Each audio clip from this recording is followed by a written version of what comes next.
ഇന്ന് എയർ ഫ്രയറിൽ നമുക്കൊരു ചപ്പാത്തി ഉണ്ടാക്കിയാലോ? അപ്പോൾ പാക്കറ്റ് ചപ്പാത്തി വീട്ടിലിരിക്കുന്നുണ്ട് കേട്ടോ. അപ്പോൾ എന്തെങ്കിലും ഒരു കിണത്തരം കാണിക്കണമല്ലോ എന്ന് പറഞ്ഞ് ഇങ്ങനെ ഇരുന്നപ്പോഴത്തേക്ക് എയർ ഫ്രയർ കണ്ടത്. അപ്പോൾ ഞാൻ പെട്ടെന്ന് തന്നെ എയർ ഫ്രയർ എടുത്തു. അതിൽ കുറച്ച് ചപ്പാത്തി അങ്ങ് ഉണ്ടാക്കിയിട്ടുണ്ട്. ജസ്റ്റ് ഓയിലൊന്ന് ബ്രഷ് ചെയ്യുക, എയർ ഫ്രയറിനകത്ത് വയ്ക്കുക, ഒരു മിനിറ്റ് വെയിറ്റ് ചെയ്യുക, അപ്പോഴേ ഇങ്ങെടുക്കുക. അപ്പോൾ തന്നെ നമ്മുടെ ചപ്പാത്തി റെഡി ആയിട്ടുണ്ട്.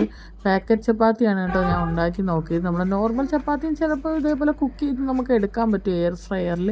ട്രൈ ചെയ്ത് നോക്കിയില്ല. അപ്പോൾ വീട്ടിൽ എയർ ഫ്രയർ ഉള്ളവരൊന്ന് ഇങ്ങനെ ഒന്ന് ചപ്പാത്തി കുക്ക് ചെയ്ത് നോക്കുക കേട്ടോ. അധികം നേരം വയ്ക്കരുത്. ഞാൻ വീണ്ടും പറയാണ്, കരിഞ്ഞു പോകും, പെട്ടെന്ന് കുക്കാവും. അതുകൊണ്ട് ജസ്റ്റ് ഒന്ന് വയ്ക്കുക, അപ്പോഴേ തന്നെ ഓപ്പൺ ചെയ്ത് നോക്കി ആ കറക്റ്റ് പെർഫെക്റ്റ് ആയിട്ട് നല്ല പൊങ്ങി വന്ന ചപ്പാത്തി കിട്ടും.